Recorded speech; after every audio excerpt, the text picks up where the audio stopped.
You're digging in Egypt's famous Saqqara necropolis, also known as the ultimate VIP graveyard for pharaohs, when suddenly you find a giant pink door hiding something no one knew existed. Behind this giant stone door, one that wasn't supposed to open by the way, you find a lost tomb of Egyptian royalty. Alright history lovers, it's time to buckle up because archaeologists just pulled off something straight out of an Indiana Jones movie.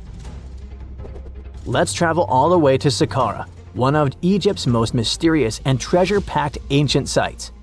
The star of the show? The prince you've probably never heard of, Prince Userefre, son of King Userkaf. No one important, just, the founder of Egypt's 5th dynasty. No big deal. But the way his tomb was discovered…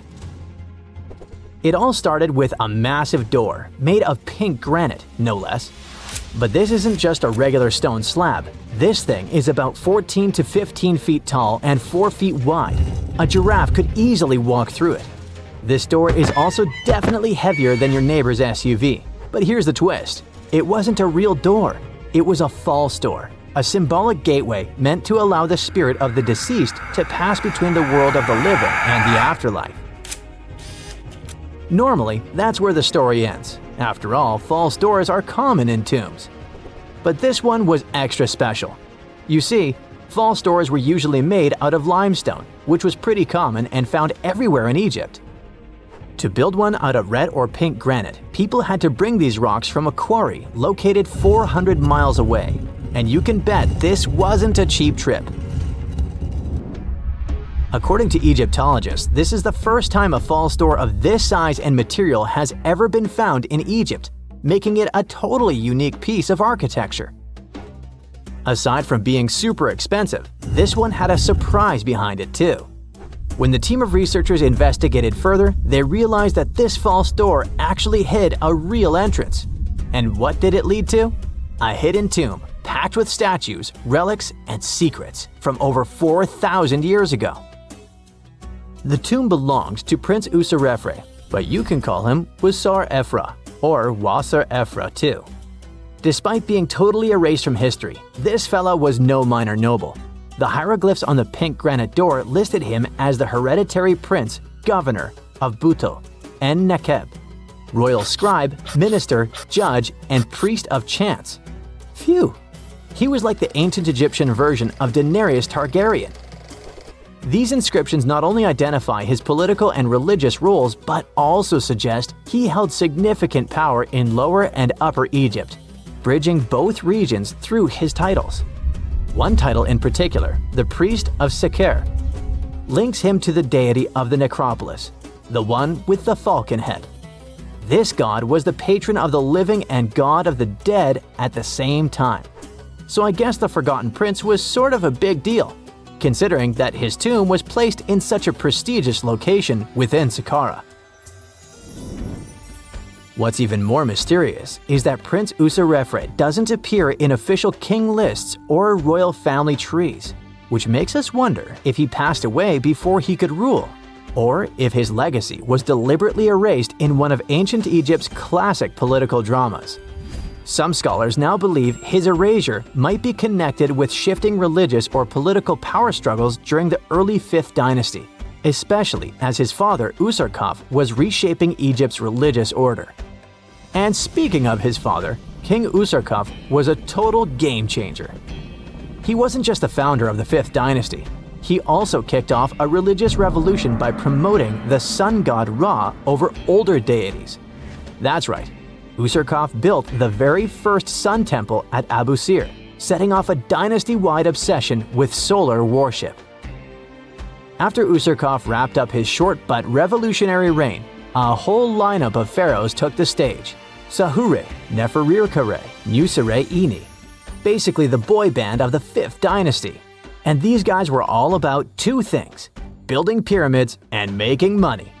They weren't just stacking stones, they were expanding Egypt's influence, opening up trade routes to far-off lands, and blinging out their temples like it was nobody's business. Back in the tomb, things got even cooler.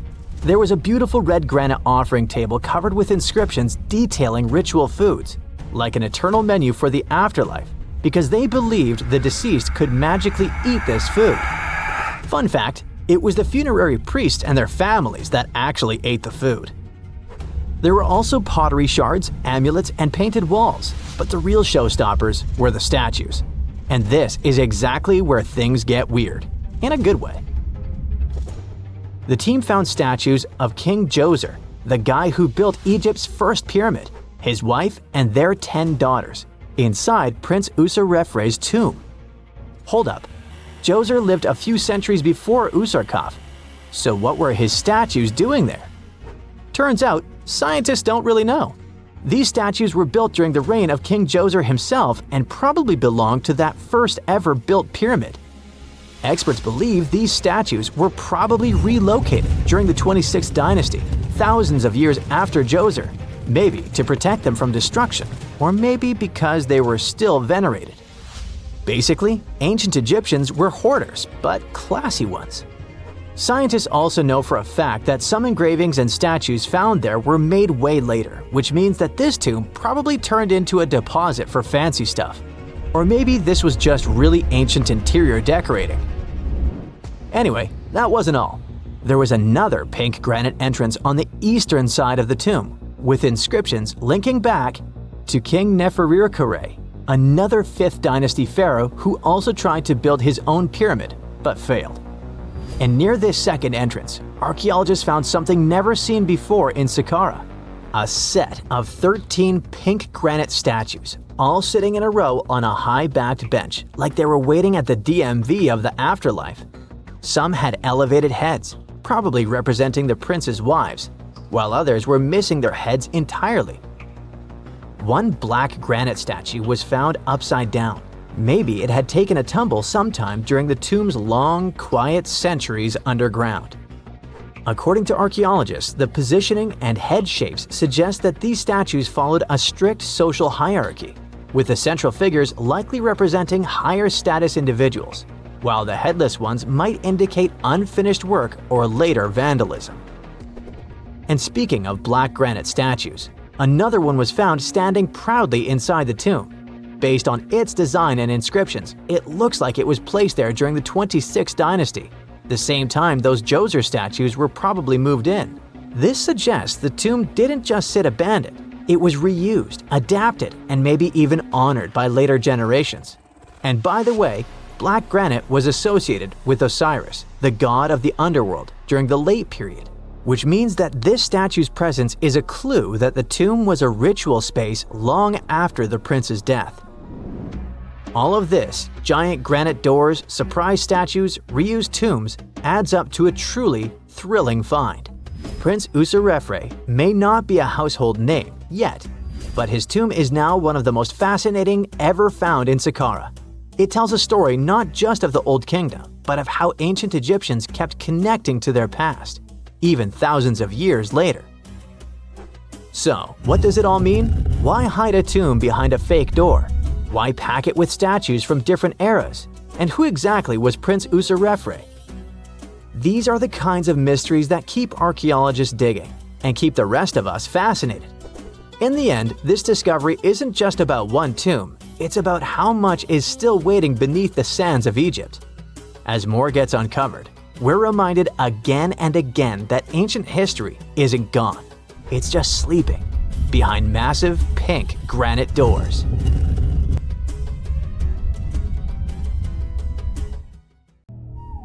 This coffin seems to defy logic.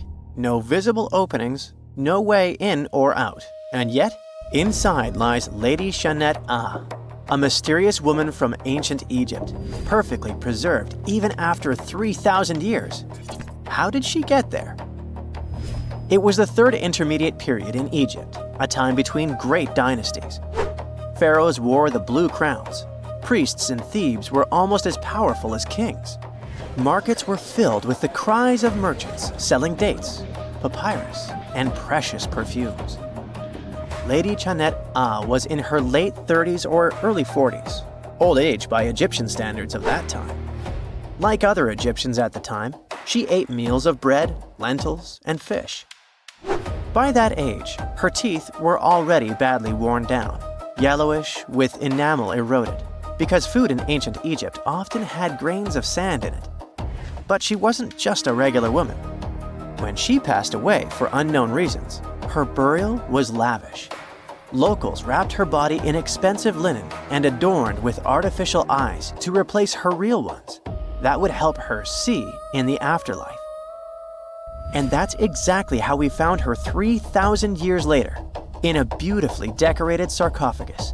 It was made of cartonnage, which is kind of like papier-mâché, made by layering linen and papyrus with adhesive. These coffins were wildly strong, lasting for thousands of years, all thanks to Egypt's super dry climate. But most importantly, Egyptians only used it for the elite. So she was someone very important to the locals, though we might never know why. But there was only one huge problem with her mummy. How did they even put her in the coffin? No matter how much researchers looked, there were simply no entry points. The only visible gap was a tiny slit near her feet. But that's not nearly large enough to place her entire body inside. This mystery puzzled them for decades, until they finally learned the truth only recently. They study those mummies at the Field Museum in Chicago using new technology, CT scans. It's basically like taking thousands of X-rays and piecing them together to create detailed 3D images. That's how we can learn more about the bodies without disturbing them. And it turns out the ancient Egyptians were unbelievably clever. They didn't construct the cartonnage around Chenet-Ah's body, which would be a common and easy thing to do. Instead, embalmers created the coffin first. Then, they softened this coffin with moisture to make it flexible. After that, they carefully molded it around her wrapped body. They did cut a slit along the back of the coffin to do that, but then they laced it up like a corset, so it seemed like there were no openings. Finally, they secured a wooden panel at her feet to keep everything in place. That's where the tiny slit came from. Usually, the insides were removed and put in jars, symbolically guarded by the 4 sons of Horus. Egyptians believed that the deceased would need all that stuff once they got into the afterlife. They also thought it would help preserve the body for ages, which, as we can see, worked amazingly well. Thanks to their beliefs, we now have mummies as time capsules. Each son of Horus was supposed to protect each of the specific body parts. The human-headed Imseti for the liver, the baboon-headed Hapi for the lungs, the jackal-headed Dalmutef for the stomach, and the falcon-headed Kebis Senuv for the intestines. It's crazy how much effort the embalmers put into their job, especially in Lady Chenet-Ah. They wanted to make sure her body remains untouched and the sarcophagus would be perfect for her. You can't help but wonder, who was she if she mattered so much? The ancient Egyptians literally viewed the afterlife as modern retirement planning. You're not just passing away, you gotta prepare yourself for it. Prepare the body, eyes to see, and so on. And the richer or more important you were, the better your afterlife would be. But Chenet-Ah wasn't the only fascinating mummy they studied. They also decided to scan Harwa, an Egyptian man who lived around the same time. Judging by the mummy, he also had a high social status. His mummy revealed no signs of hard labor, and his teeth were well kept, which means he enjoyed some high-quality food without tons of sand in it. Some fellas got lucky both in life and after it. But there were many mysterious mummies throughout history. One of them is Chin-Tsu, also known as Lady Dai. The story of her began in 1968. Some workers near Changsha, China, were digging an air raid shelter for a hospital. But suddenly, they accidentally uncovered an ancient burial site. They came down there and stumbled upon something incredible. 3 tombs belonging to a noblewoman, her husband, and a young man believed to be their son. She was a noblewoman from ancient China, and she had a fascinating backstory. She lived over 2,000 years ago during the Western Han Dynasty. She was married to Li Kang, a guy who served as chancellor to the Changsha Kingdom, a high-ranking official. At first, it looks like Lady Dai lived a life of luxury and privilege. She had private musicians to play at her parties, and for her personal enjoyment. She probably played the guqin, an instrument that back in the day people associated with intellect and elegance. And she certainly ate like an empress. Fine meats, delicacies, and all things like that. Even her wardrobe was full of some exquisite silk, not even mentioning the tons of cosmetics. But all this wealth came at a cost.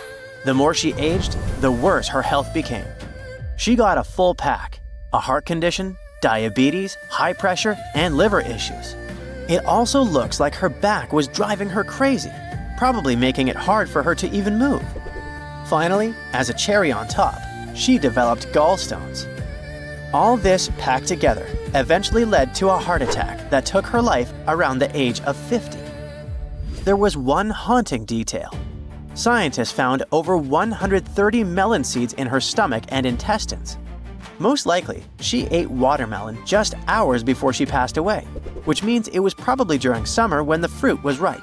She enjoyed a sweet, simple treat before her life was cut short.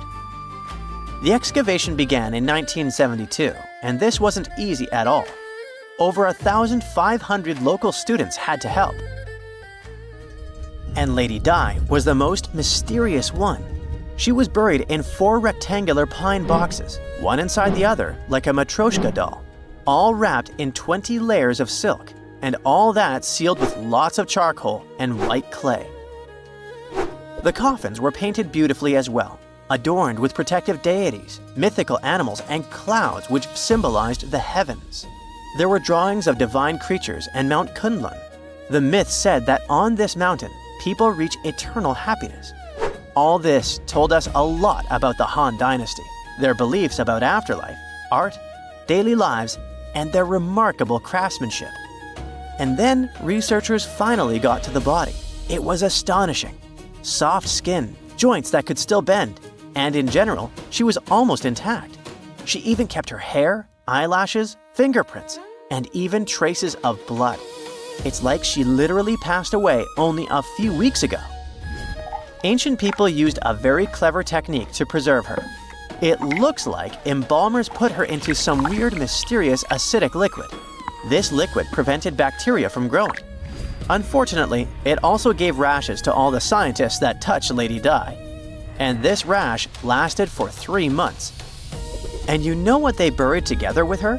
Over 1,400 artifacts, mostly personal stuff like silk clothes, cosmetics, and musical instruments. Even food, grains, meats, wine, and pastries. There were also 162 carved wooden figurines of various servants and musicians. It's possible that they were either just there to service her even in the afterlife, or maybe based on her actual servants. Not many civilizations are as mysterious as ancient Egypt.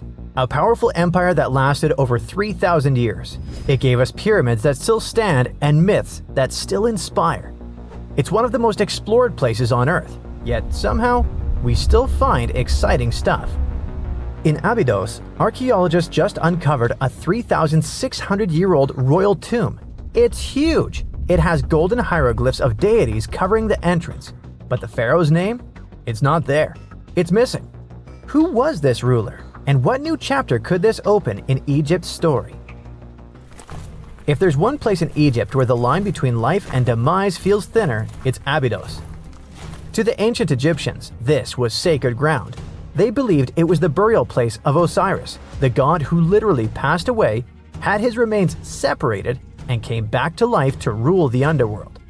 Because of that, Abydos became Egypt's spiritual gathering place. Pharaohs built amazing temples here, like the Temple of Seti, famous for its King's List, a wall that has the names of 76 pharaohs carved in it. Pilgrims came from across Egypt, leaving offerings and participating in Osiris festivals, where his demise and rebirth were ritually reenacted. It wasn't just symbolic worship, it was Egypt's version of Comic-Con. But instead of cosplaying superheroes, people reenacted gods coming back to life. Obviously, pharaohs competed to be buried as close to Osiris as possible. Abydos became part cemetery, part holy city, part afterlife insurance policy. Fast forward thousands of years, and we still uncover remarkable stuff around Abydos. That's the case with the recently discovered tomb. In early 2025, a joint team of researchers from the US and Egypt decided to dig beneath a rocky rise ominously called Anubis Mountain. You remember Anubis, the jackal-headed deity who guarded cemeteries. The uncovered royal burial was hidden 23 feet below the surface. Sadly, even though it eluded archaeologists for so long, robbers had already taken away with treasures ages ago. They could definitely tell this was a tomb of someone super important.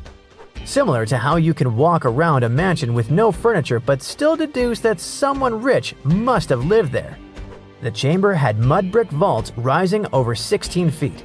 That's taller than a female giraffe standing upright. For something built 36 centuries ago, it still felt enormous. However, when you remember that Egyptians were masters of architecture, nothing seems surprising. So no treasures, no golden mask, and sadly, no name. The cartouche that should have spelled the king's identity was unreadable. Egyptian tombs usually bragged about who was inside. In ancient Egypt, a cartouche was basically a big oval name tag for kings wrapped in hieroglyphs. Think of them as VIP passes that worked in both this life and the next. Without it, your soul couldn't check into the afterlife hotel. That's because to the Egyptians, your name, your ren, wasn't just so your teacher could distinguish you from kids with the same haircut. It was a core part of who you were. As long as your ren survived, so did you. To have your name forgotten was considered a fate worse than passing away. A soul cannot journey without a name. That's why you'd see cartouches all over the place, on temples, obelisks, jewelry, statues, and tomb walls. It wasn't there just for the marketing. It kept the pharaoh's presence front and center everywhere you looked. Imagine building a massive tomb only for 3,600 years later to walk in and go, who is this guy again? Not cool at all. That's why it's fair to imagine our nameless pharaoh haunting the robbers for all eternity. So yeah, cartouche was considered very significant. One of the most famous and mind-blowing examples comes from the tomb of Thutmose III. His burial chamber and sarcophagus were literally shaped like a cartouche. In other words, the entire room was a living architectural symbol of his name. Thankfully, in the recently discovered tomb, not everything was erased. Painted in golden hues at the entrance were two familiar guardians, deities Isis and Nephthys. Isis was the magician who stitched Osiris back together and breathed life into him. Nephthys, her sister, was the eternal mourner and protector of the mummy. Together, they promised that whoever rested here would not face the afterlife alone, and it's one additional proof of the importance of the mysterious pharaoh. So, who could this be? To answer that, we need to go down history lane. This tomb dates back to Egypt's messy chapter called the Second Intermediate Period. Instead of one ruler in charge, the country had many rival kingdoms, each with its own little power base, like a real-life Egyptian version of Game of Thrones. And right in the middle of that chaos was Abydos. For a while, it was home to its own line of kings, the so-called Abydos dynasty. Those weren't the pyramid builders everyone knows, and that's why they're so mysterious. They left behind almost nothing. No great monuments, no sprawling cities, just fragments of names on broken blocks. For centuries, many scholars even doubted they existed at all. That sorta changed in 2014, when archaeologists uncovered the tomb of Chenet-Ah, one of those shadowy kings. Now, everything we know about Chenet-Ah points to him having quite a story to tell. His bones revealed 18 deep wounds, the kind you get in battle. He had blows to his skull, back, and hands, and likely lost his life fighting, making him one of the few pharaohs we know who sadly fell in combat. His tomb was modest, with reused artifacts from earlier kings, but it delivered one priceless thing: proof. Until Chenet-Ah, the Abydos dynasty was just a theory. With him, it became real. And that's why the new discovery could be a big deal. The newly uncovered royal tomb at Abydos shares the same layout and style as Chenet-Ah's.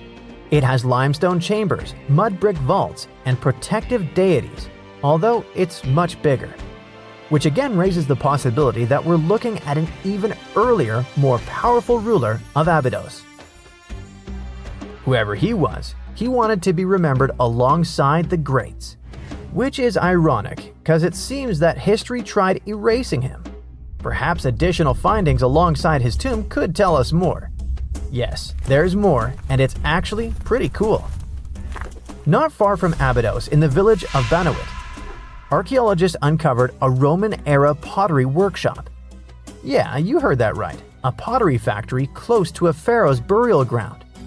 The site had huge clay kilns, storage rooms, and even broken shards called ostraca. They were basically ancient sticky notes.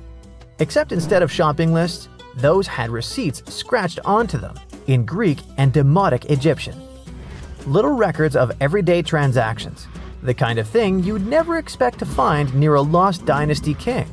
Honestly, the potters missed a chance. Forget boring receipts, they should have been selling Osiris's mugs and Anubis figurines to pilgrims and tourists. But that's not all. It seems that centuries later, during the medieval period, the same ground became a cemetery. Archaeologists found mud brick graves with skeletal remains. This could mean that Abydos kept its aura of significance for hundreds of years after the age of pharaohs. So why this hill again and again? Is this place really a getaway to the afterlife? It is, after all, the very place where Osiris is said to rest. That belief lingered like a shadow for thousands of years, strong enough to pull in pharaohs and later medieval families. Different rituals, same sacred ground. Although, to be fair, the Romans weren't here for Osiris. They came to make pots. The story of Abydos is not over.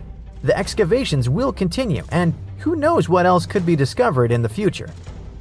Today, archaeologists are armed with tools that are basically X-ray glasses for the desert. Every scan could reveal a hidden chamber, or if we're lucky, finally give our nameless pharaoh his wren back to him. In fact, I became strangely invested in finding out who he was.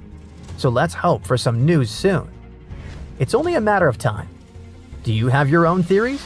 Let me know. Hey, I bet you didn't know that trees used to grow in the middle of Egypt's barren, sun-roasted Sinai desert. It's true. If you can't picture it, I don't blame you. But archaeologists have recently stumbled upon a tree-lined boulevard. Yep, an actual green avenue leading to a massive ancient fortress. No, this isn't some mirage or an overactive imagination, although I do have one. But it's turning our ideas of ancient Egyptian desert life upside down. Let's rewind a bit. The site in question is called Tel Abu Saifi, located in the northern part of the Sinai Peninsula.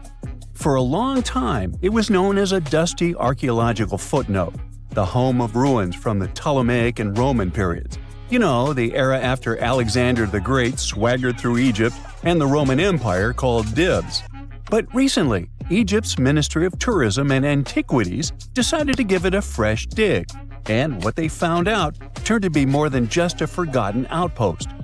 We're talking about a full-on military fortress with defensive trenches, paved roads, lime kilns, barracks for soldiers, and even room for their families. A whole bunch of living quarters right in the middle of a desert doesn't feel very homey until you remember our star, the unexpected Green Avenue. This road was over 300 feet long and 36 feet wide, as long as an American football field, paved with limestone slabs and lined with more than 500 clay planting pits. These weren't for show, they held actual trees, creating a shaded tree-line entrance straight to the fortress. Imagine walking through that, the sun blazing overhead, and suddenly, blessed shade. Ooh. Now, that's not just a grand entrance, that's an ancient red carpet, or maybe a green one. But this wasn't about curb appeal. The existence of hundreds of trees in a desert landscape over 2,000 years ago tells us something big. You see, the Ptolemaic Egyptians weren't simply good at building monuments, they were also masters of water management. In a place where rainfall is rarer than a selfie with a pharaoh, they somehow found a way to grow rows of trees. Now, let that sink in.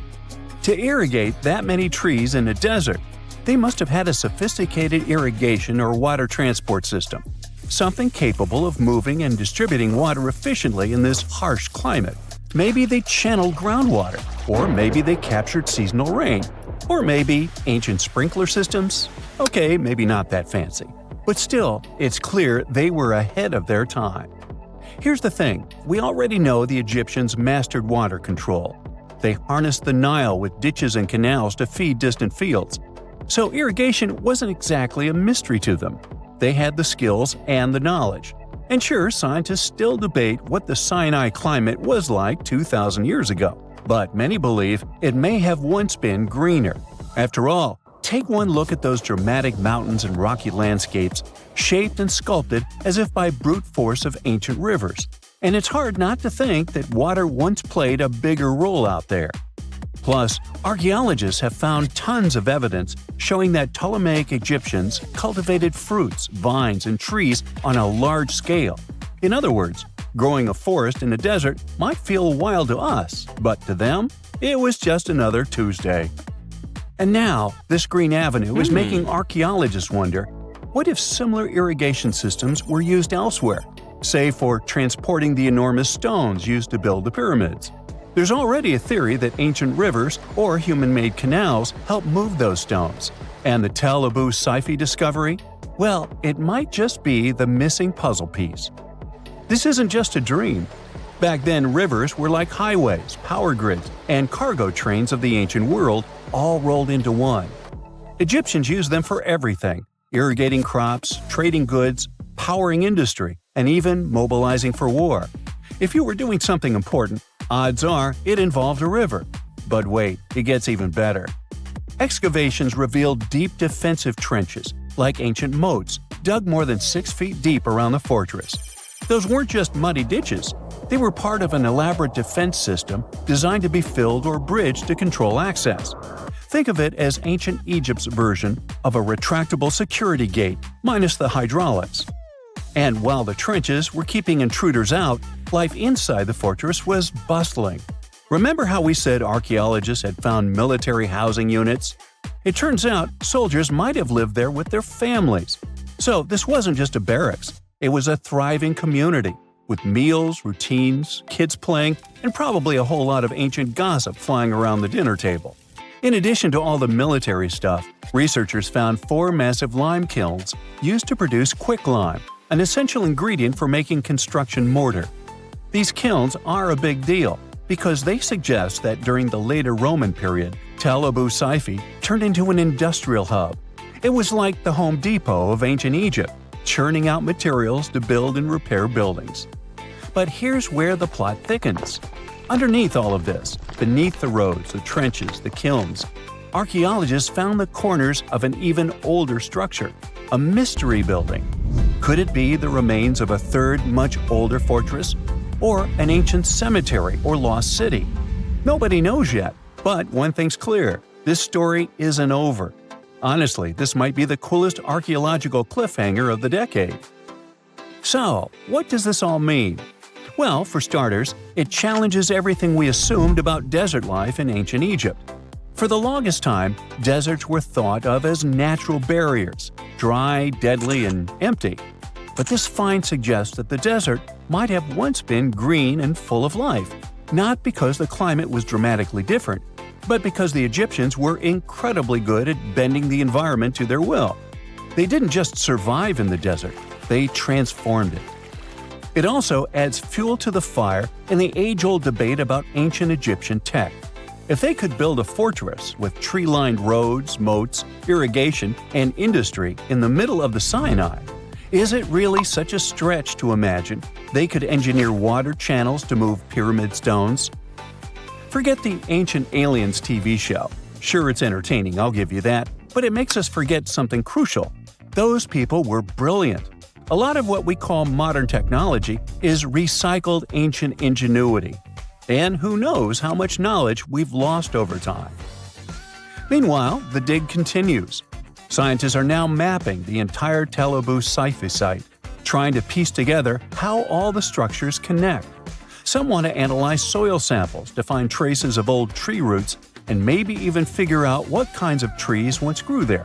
Imagine if they were date palms. We might be looking at the world's oldest snack lane. You already know that the implications of the discoveries don't stop with history books, right? This kind of discovery has modern relevance too. Our world is going through a lot of change, with crazy weather and huge heat waves. So maybe we should be asking, what can we learn from ancient civilizations that once made the desert bloom? If nothing else, Tel Abu Saifi reminds us that the ancient Egyptians were more than just pharaohs, pyramids, and mummies. They were visionary planners, eco-architects, and straight-up problem solvers. They didn't wait for nature to hand them what they needed. They engineered it. And thanks to discoveries like this, we're getting a clearer picture of just how advanced and, frankly, how cool ancient Egyptian civilization really was. So next time someone tells you deserts are just empty wastelands, you can hit them with this fun fact. Over 2,000 years ago, in the heart of the Sinai desert, there was a fortress with a tree-lined avenue, moats, military housing, an industrial center, and even a secret underground structure. Take that, sand dunes! Who knows what else is still buried out there, waiting to rewrite history? In 1850, French scientist Auguste Mariette went to Egypt looking for manuscripts, but accidentally found a head of a sphinx sticking out of the dunes. He cleared the sand and figured out the sphinx was guiding the entrance to some underground construction. Several months later, he finally entered the Serapeum of Saqqara. Inside, he found an enormous granite sarcophagi with remnants of 64 bulls. Scientists are still amazed by the tech that the ancient Egyptians used to transport those enormous boxes. The Serapeum was built around the year 3000 before the Common Era. It was an underground tomb built to honor the sacred Apis bulls of ancient Egypt. It had a long hallway, almost 500 feet long, with giant stone rooms on both sides. Some of the sarcophagi weighed as much as 50 average cars, and all of them were made with super precision, with exact 90-degree angles. These sarcophagi were beautifully decorated with hieroglyphs and carvings that told stories about the lives and importance of the Apis bulls. Now, there are 24 sarcophagi left. In ancient Egypt, Apis bulls were very special animals connected to the deity Ptah. They thought the bulls carried Ptah's spirit and wisdom, helped the pharaoh, and protected the Egyptians. Priests looked for special markings on young bulls to find Apis bulls. It could be a white triangle on its forehead, which symbolized divine light, a shape on its back like a vulture's wing, and a scarab shape under its tongue, which stood for rebirth. If a bull had these signs, they believed it was chosen by Ptah and treated it like royalty. The chosen bulls lived in a special temple in Memphis, the city where they worshipped Ptah. They received the best care and offerings from visitors who wanted their blessings. When an Apis bull passed away, it was treated with great honor and mummified. When Mariette entered the Serapeum, he noticed traces of rollers on the gallery's floor and found 2 wooden horizontal winches. Each had 8 levers. Later, other explorers saw double rails. The burial chambers were lower than the hallway floor. To get the boxes into place, workers filled the chambers with sand so the sarcophagi could be rolled in straight. Then they slowly removed the sand to gently lower the boxes into perfectly cut spaces in the bedrock. A carved stone sign found in the Serapeum said it took 28 days to move just one sarcophagus and its lid into its spot during the time of Ptolemy II.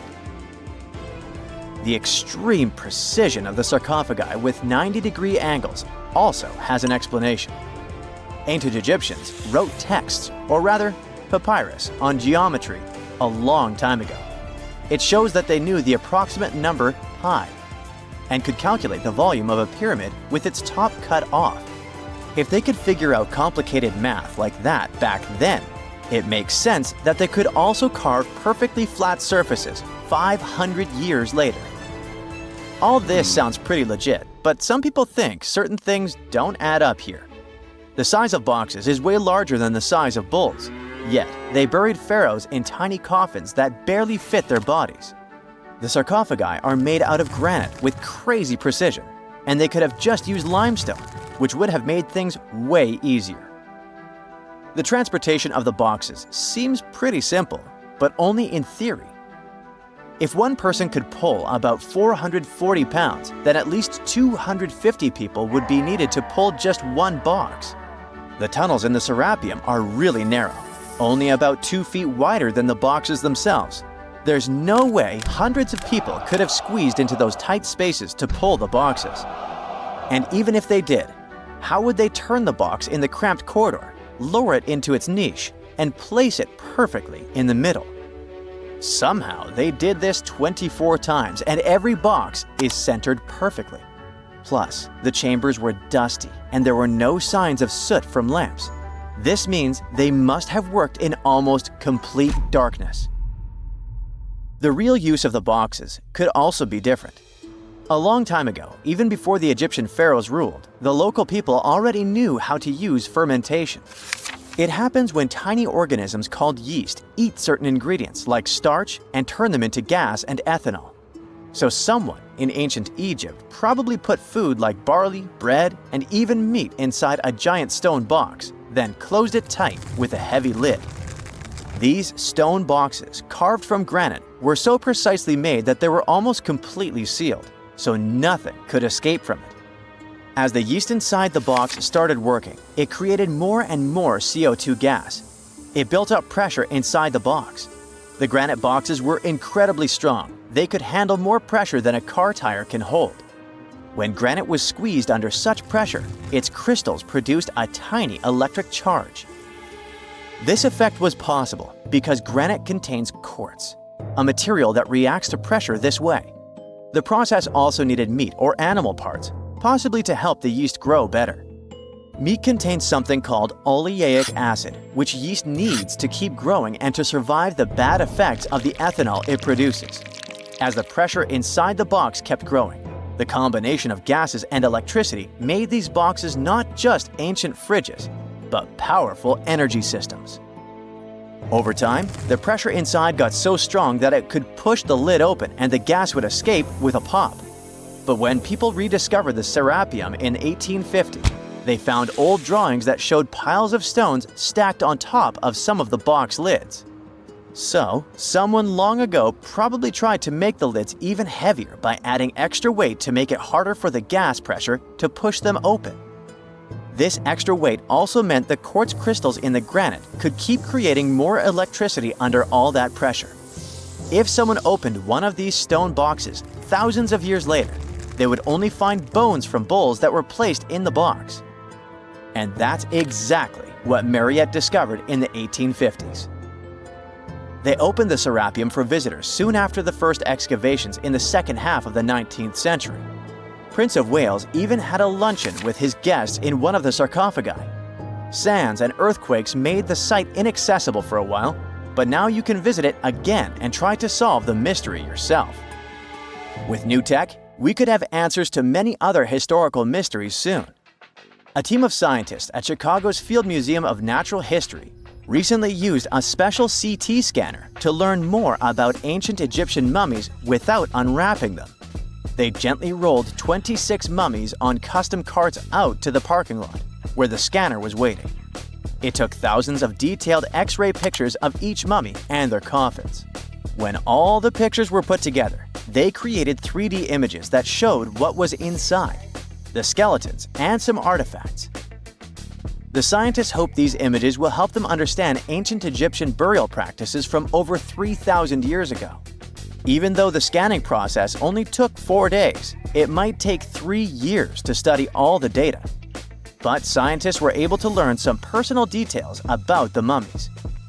One of the most popular mummified individuals at the museum, Lady Chenet-Ah, was a woman who lived in ancient Egypt about 3,000 years ago. It looks like she passed away in her late 30s or early 40s. To make sure her body looked complete for the afterlife, embalmers put stuffing in her neck to keep it from collapsing. They also placed artificial eyes in her sockets, so she would have eyes in the next world. She was wrapped in fancy linen and placed in a beautifully decorated coffin. The scans revealed that it had been carefully crafted with a slit at the back, which embalmers used to fit the body. There were also some artistic details on the surface, like markings for her knees. It looks like her burial was on the scale of a high-end luxury car. Most people know that pyramids were built as grand tombs for the pharaohs, designed to ensure they had a smooth journey to the afterlife. The Great Pyramid of Giza, for instance, was constructed for the pharaoh Khufu. But what most people don't know is that this whole pyramid building trend started right here with the step pyramid of Djoser about 4,700 years ago. This massive structure was built for Pharaoh Djoser, a ruler from Egypt's 3rd dynasty.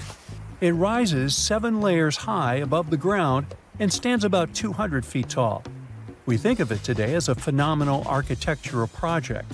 But for ancient Egyptians, the step pyramid of Djoser turned out to be more like a massive experiment, a trial run, if you will, to perfect their building skills before they moved on to even more ambitious pyramids. Reaching new heights is super exciting, but the real mystery is what is going on below the ground. In this pyramid's underground labyrinth, there is a network of tunnels stretching about 3.5 miles long. And some researchers believe these tunnels might have been part of a sophisticated water system that could completely change what we think about pyramid construction. Let's talk about this massive complex located in Saqqara. Surrounding the pyramid, there's what's known as a dry moat, a continuous trench that is up to 164 feet wide and almost 2 miles long. It forms a sort of rectangular shape around the pyramid. This trench has an average depth of about 65 feet. Now, if you were to add up all the earth and rock they dug out to create this moat, it would be about 10 times the volume of the step pyramid itself. For the longest time, people just assumed this trench was nothing more than a huge quarry, a place where they dug up stone and clay to build the step pyramid. Makes sense, right?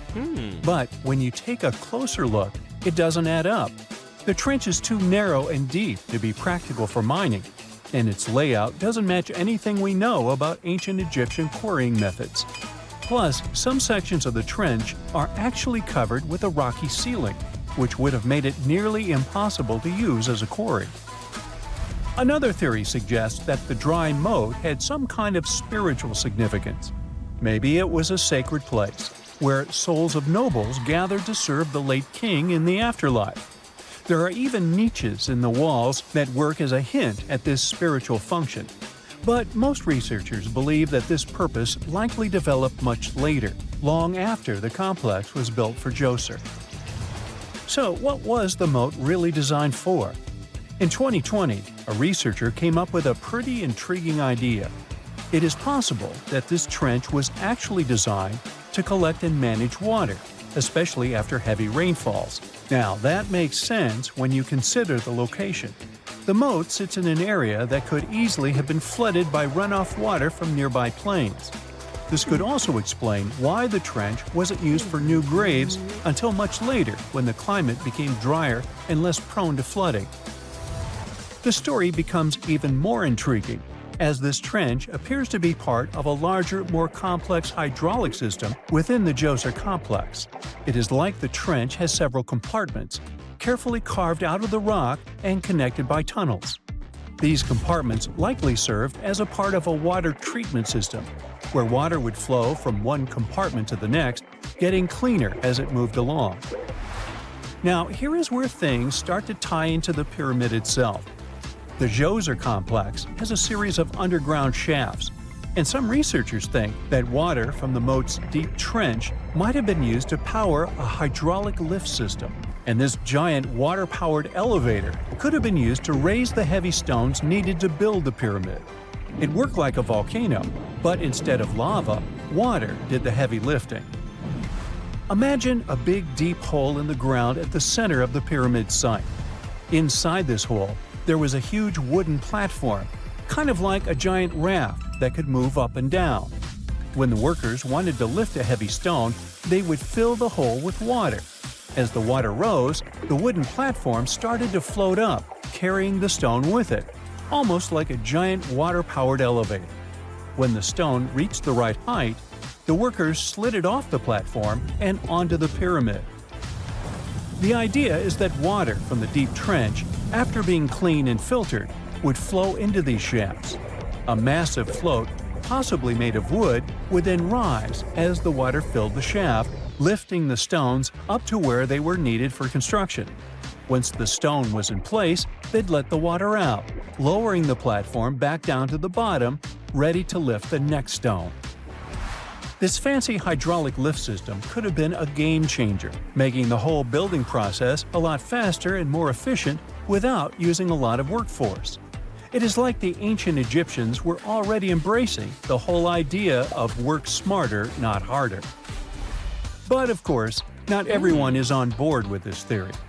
Some experts argue that the area where the step pyramid of Djoser was built couldn't have held enough water from occasional rains to maintain such a fancy hydraulic system. The main theory suggests that, in the past, there might have been some kind of lake nearby that would have filled up after a period of rain, and this lake could have supplied water to the complex's hydraulic system. But there is no mention of such a lake in any ancient Egyptian writings, so it might be more of a what-if situation than a reality. And then there's the issue of the hard work itself. Remember when I said this method could have allowed the ancient builders to raise stones with far less effort? Well, that might not be entirely true. According to some experts, just building this hydraulic device would have required a lot more heavy work than simply moving the stone blocks using good old-fashioned manpower. And let's not forget, the step pyramid of Djoser is like a baby pyramid compared to those that came later. The stones used for Djoser's pyramid weighed, on average, about 660 pounds each, which is nothing compared to the more than 2.5-ton blocks used later for the pyramid of Chephren. If this cool water lift theory gets completely ruled out, we still need to explain how this pyramid was built in the first place. To answer that, we need to rewind a bit and talk about the original plans. See, before Djoser's tomb became a pyramid, the idea was to construct a simple mastaba. This type of tomb was pretty common in earlier periods, a flat-roofed, rectangular structure with sloping sides. But after the original mastaba was finished, they decided to expand it a bit by adding more layers on top. And then they added even more layers, until the construction reached 6 distinctive steps, each one smaller than the previous. And they probably did all this by raising those heavy stones using ramps, not a water-powered elevator. There is still so much we don't know about the step pyramid of Djoser. More research is definitely needed to fully understand how this system worked, or if it even existed at all. But the idea of using water to help build the pyramid adds a whole new layer to our understanding of ancient Egyptian engineering. It's a powerful reminder of just how clever and resourceful those builders were, using the natural landscape and the power of water to create one of the most iconic monuments in history. A gruesome discovery took place in Egypt some years ago. You want to hear about it? 16 human hands, carefully buried in 4 eerie pits. They didn't look too much like human hands at first, since they were abnormally large, but they were. Weirdly, there were only right hands, no left hands were in sight. It turned out that it points to the practice of an ancient dark ritual. Old Egyptian art and tales talked of a ceremony where warriors would present the right hand of their adversaries as proof of victory and ask for gold in return. Egyptians believed in the afterlife, so cutting off someone's hand meant you cut off their power eternally. Guaranteeing this type of defeat was interesting to the winning party.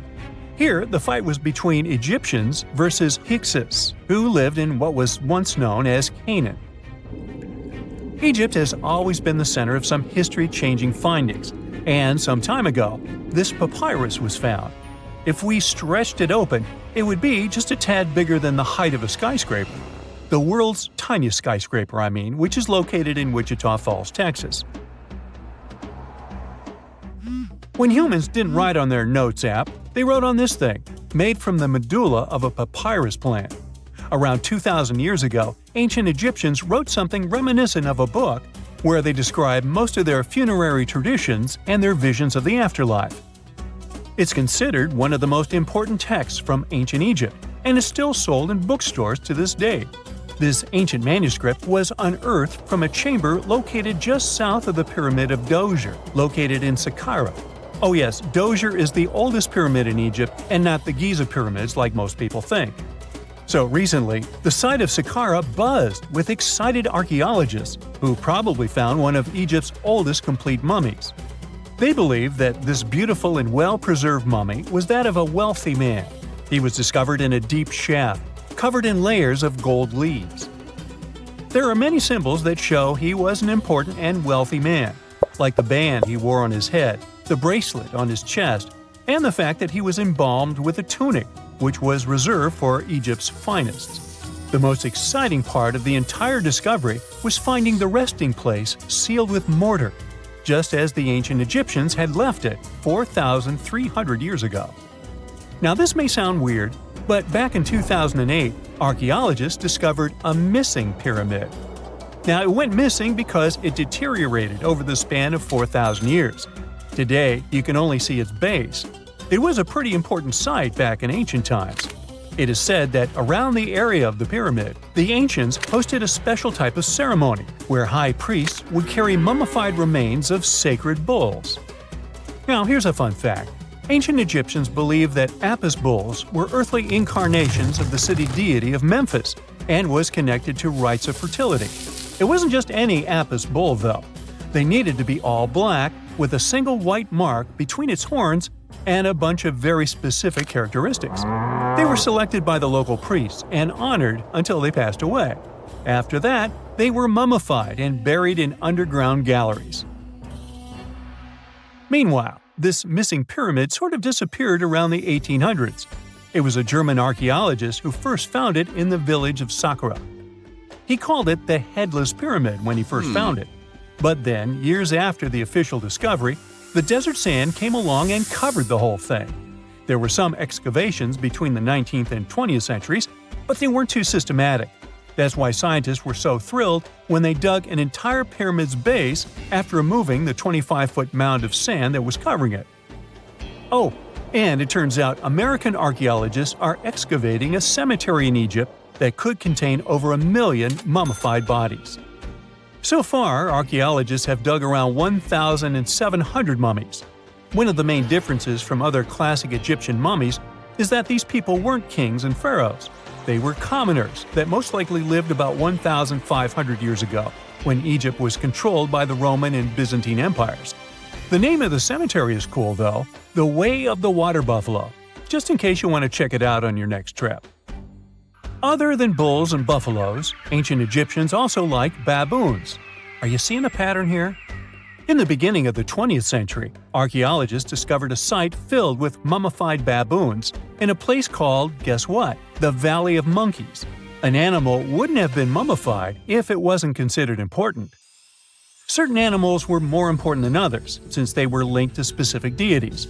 Jackals were connected to Anubis, the ancient god of the afterlife, and cats were likened to the female deity Bastet. Baboons were a pretty big deal, since they were believed to be connected to Thoth, the deity of wisdom and advisor to Ra, one of Egypt's supreme deities. The archaeologists who studied these animals weren't too happy.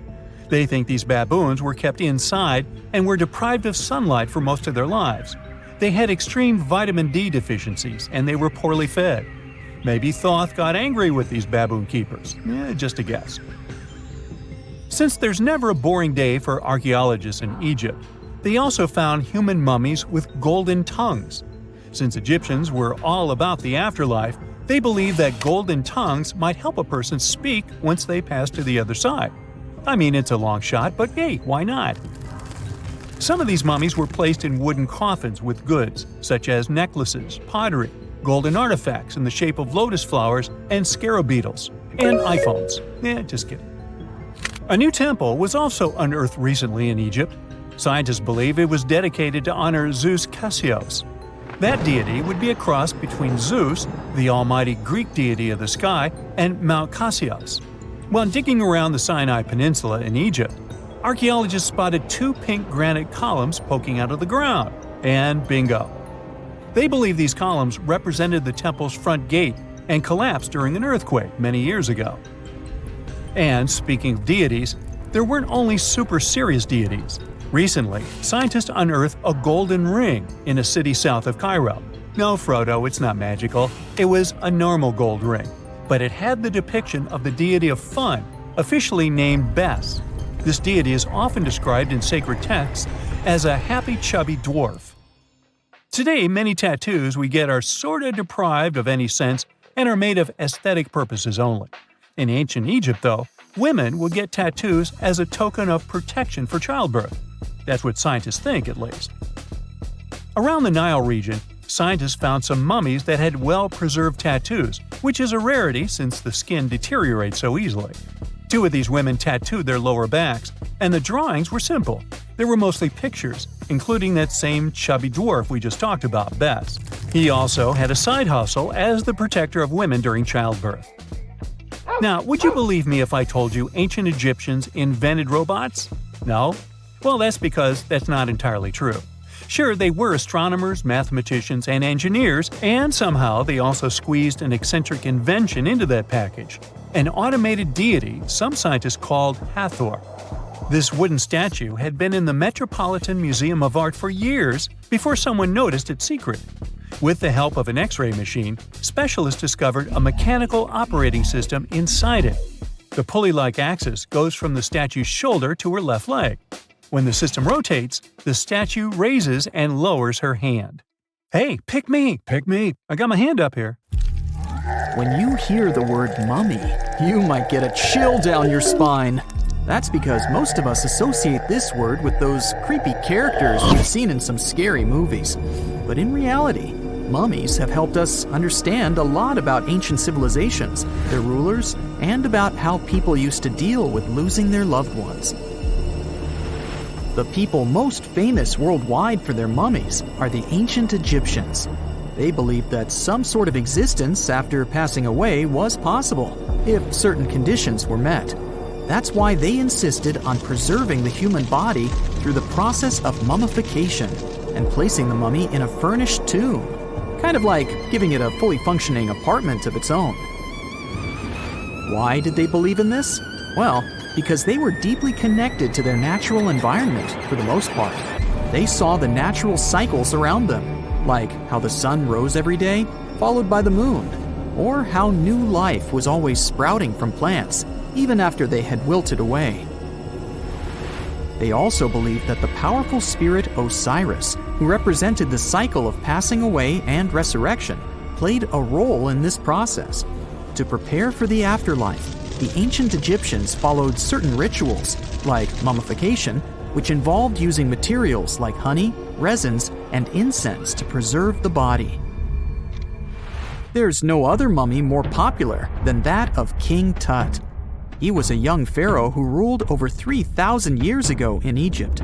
The problem with discovering ancient royal tombs is that most of such burial sites were previously robbed. People knew ancient rulers had been left with many valuable belongings, so those locations became vulnerable to thieves. When King Tut's tomb was opened in 1922, people were excited because it had not been robbed, like many other previously discovered royal tombs. That's how well hidden it was. Inside, his mummy was encapsulated in a total of 3 coffins, including one made of gold. The objects found in his tomb showed us what ancient Egypt was like, and studying his mummy also helped us learn about the culture and practices popular at the time when he passed away. We also learned about his family by looking at his DNA. Scientists were able to discover that he had had a disease called malaria and a problem with his foot that might have made it hard for him to walk. Ramses II was another pharaoh in Egypt who ruled for 68 years, which was quite a lot back in the day. He was known for his expansion campaigns and building projects. Many objects from his time as a ruler still exist today, including a large statue of him. Ramses II was about 6 feet tall and lived to be about 90 years old. After looking at his mummy, scientists concluded that he may have had a medical condition that affected his spine. Now, remember those thieves I mentioned before? They are probably the reason why Ramses II ended up in a plain coffin in a secret collection of royal mummies at Deir al-Bahari, which was rediscovered in 1881. Thankfully, archaeologists were able to identify him because his journeys had been recorded on his wrappings. The process was really tedious too. In fact, in ancient Egypt, the mummification process could take a staggering 70 days to complete. A special person would say a very specific speech while delicately handling the body and drying it out using a type of salt called natron. They also used linen and resin to make the body look more lifelike and to wrap it in cloth. The tomb was equally as important for ancient Egyptians. The walls of King Tut's tomb, for example, were adorned with intricate artwork that depicted his journey to the afterlife, from his burial procession to his passage through the underworld. The ancient Egyptians believed that everyone made this journey after passing away, and they filled their tombs with items and paintings to help the person in their spiritual travels. Additionally, the walls of the tomb were decorated with spells from a special book, which contained a collection of poems that the Egyptians believed would help people reach the afterlife. And speaking of how important this journey was, people also placed food in these ancient tombs. In King Tut's tomb, archaeologists discovered 36 jars of vintage beverages and 8 baskets of fruit, which were believed to be left there to help him in his journey to the afterlife. The Egyptians believed that traveling to the afterlife took a really long time, so they left a lot of supplies, such as food and water, to sustain their loved ones. Pharaohs also generally had numerous luxurious garments and beautiful jewelry in their tombs to ensure that they would have a fashionable journey. These items included various types of linen clothing, such as tunics, scarves, gloves, and headdresses, as well as a lot of gold jewelry with precious stones, like bracelets, buckles, pendants, necklaces, rings, and even precious depictions of insects for protection. Some were also deposited with fans made from ivory and ostrich feathers to keep them cool in the afterlife. Some ancient rulers were even placed in their forever apartments along with boats. For example, Pharaoh Khufu built the Great Pyramid at Giza as his tomb, and a large ship was found inside. King Tut, however, was buried with multiple boat paddles, but no actual boat. Instead, he had 3 chariots and numerous walking sticks made of precious materials, perhaps indicating he'd rather travel to the beyond by land, not by water. Amongst the most interesting objects found near ancient mummies are bottles of oils and perfumes. If rulers were supposed to be fashionable, why not smell nice too, right? Also, some of them had some ancient kinds of board games, most of them made out of precious materials like gold or ivory. One of those games was called Chenet. It was very popular amongst the ancient Egyptians and very similar to modern-day chess. The ancient Egyptians may have the most famous mummies out there, but they weren't the first to invent the procedure. In fact, it all started in South America with an ancient civilization named the Chinchorro. As far as we know today, these people were the first to mummify their loved ones that had passed away. They did it somewhere around 2,000 years before the Egyptians started their own rituals. Sure, we can tell a lot about ancient rulers by studying these mummies, but until recently, we had no idea what they really looked like during their lifetime. Not so long ago, though, some very special mummy paintings were found by archaeologists studying ancient Egyptian objects.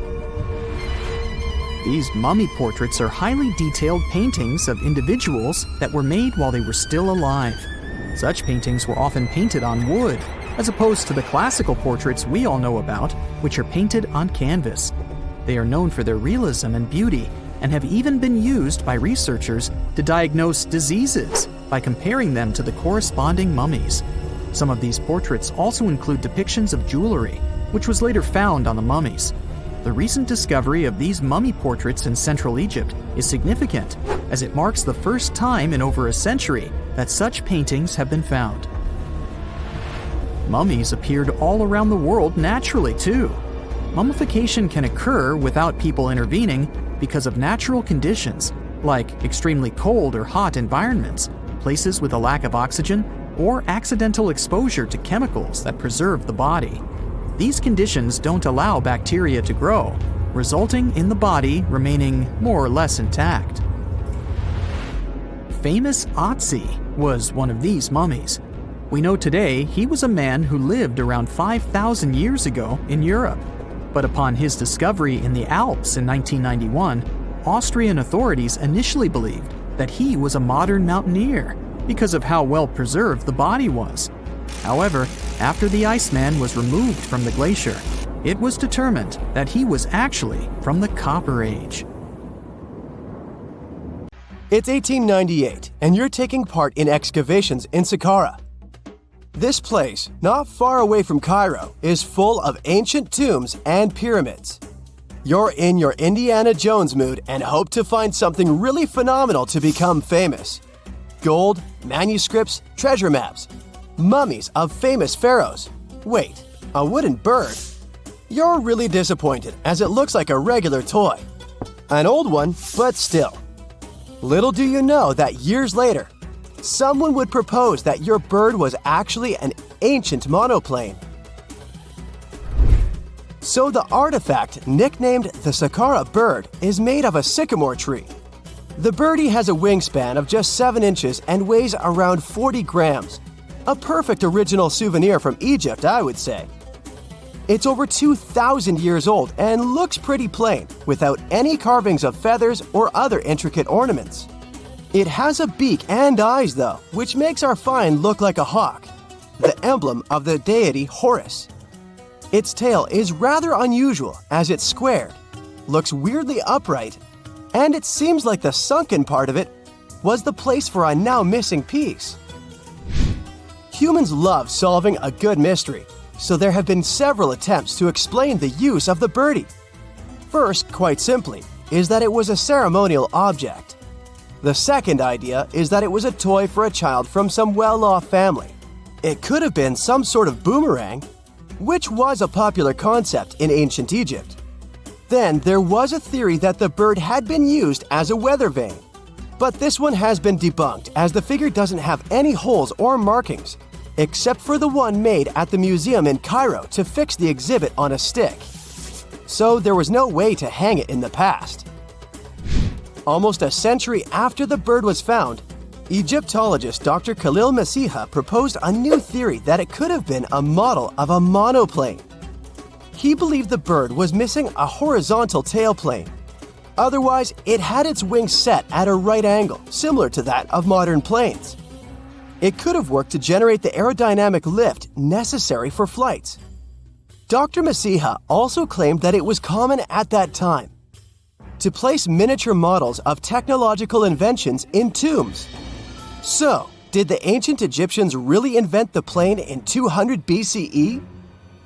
That would make the Wright brothers, who are considered the inventors of aviation, really upset. They made one of their first flights only in 1903. There's just one way to know for sure, and that is to test the model. But you know, the ancient museum in Cairo would unlikely let one of their cherished exhibits fly around like a toy. That's why glider designer Martin Gregory built a similar model, this time of balsa wood, and concluded that even with the missing tailplane, the plane wasn't much of a flyer. Case solved? Not really. This didn't sound convincing enough to the History Channel, so they invited an aerodynamics expert to build another replica of the bird. He tested it in weather conditions similar to those in Egypt and was impressed with the little plane's abilities. So, if they did invent the prototype of a plane back in the times of pharaohs, it would be a good example of an oupart. That's an out-of-place artifact, an object that's way ahead of its time in terms of technology or history. And the Saqqara bird isn't the only example of such a revolutionary concept. In 1901, a group of divers retrieved the Antikythera mechanism from an underwater shipwreck near the Greek island of Antikythera. It's been dubbed the world's first analog computer, and it's currently dated around 100 BCE. The bronze mechanism could tell the position of the sun, moon, planets, and stars, as well as the lunar phase, the dates of upcoming solar eclipses, and even the speed at which the moon moves through the sky. No one's sure who used it and how or where it was made. but it's obvious that it's extremely precise and way too advanced for its time. The first flushing toilets in the world were invented in the middle of the 20th century. Just kidding. The ancient Minoans on the Mediterranean island of Crete and the Indus Valley civilization both came up with this brilliant invention at the same time, around 4,000 years ago. The plumbing and sanitation were so well done that no one managed to design anything better until 2,000 years later. One ancient Minoan lavatory was discovered at the Palace of Knossos. It looks like it had a wooden seat set over a tunnel that directed water from a rooftop reservoir to an underground sewer. Other varieties got water from jugs. Only the super rich people could afford all this glory. So if you wanted to shop for real estate back then, the flushing toilet would be a telltale sign you were in the rich neighborhood. Automated doors became a cool, seemingly new invention back in 1931. But the technology behind them is actually much older. Think the 1st century CE old. Mathematician and engineer Heron of Alexandria came up with a hydraulic system to open and close temple doors. To bring it into action, you need to light a fire to produce heat. There was a brass pot under the fire, half filled with water. The inventor connected the brass pot to containers that acted as weights. When the fire was burning, the water moved into the containers. They went down and pulled the ropes. It was nothing like a supermarket door that opens in front of you before you even have time to think. Heron's door took hours to open, and there was no way to stop the process. That's why they only opened the doors once a day before people entered the temple, to add some mysticism at the temple during ceremonies. Spooky. Looks like the first ever battery was invented in Baghdad around 2,000 years ago. A German archaeologist found this oval-shaped clay jar in 1938. Scientists are still not sure what purpose it served and who exactly invented it. There is a theory that it was used for electroplating objects with precious metals. When they filled it with a weak acid like vinegar, the battery produced around 1 volt of electricity. Another theory says it was a vessel for sacred scrolls. Would you like to buy contact lenses designed by Leonardo da Vinci himself? In 1508, he invented a glass lens with a funnel on one side. You were supposed to wear it with water inside to improve your vision. Sounds a bit uncomfortable, doesn't it? So, around a century later, French scientist René Descartes decided to improve the idea and make the cornea contact the future lenses. Contacts because they contact your eyes, get it? The glass tube with liquid did help improve vision, but blinking was sadly impossible. 2.5 centuries later, new technologies in the glass industry let scientists design contacts that would fit in the eye and even let the wearer blink. Thanks, guys. Still, those lenses were made of heavy blown glass and didn't let the eye breathe. About 50 years later, contacts became plastic, lightweight, unbreakable, and scratch-resistant, but still covering the entire eye. And then, in 1948, an English optical technician accidentally sanded down a plastic lens and figured out they'd still be in place even if they covered only the cornea. Imagine you're living in 19th century London and need to send a message to New York. It would have taken about 10 days to get there by ship. So when delivery time went from days to hours in 1858, it was a true sensation. The first message was sent by Queen Victoria herself. It was all made possible thanks to the transatlantic telegraph cable, running under the ocean. Sadly, the new cool invention only lasted a few weeks. It took years to bring it back to life.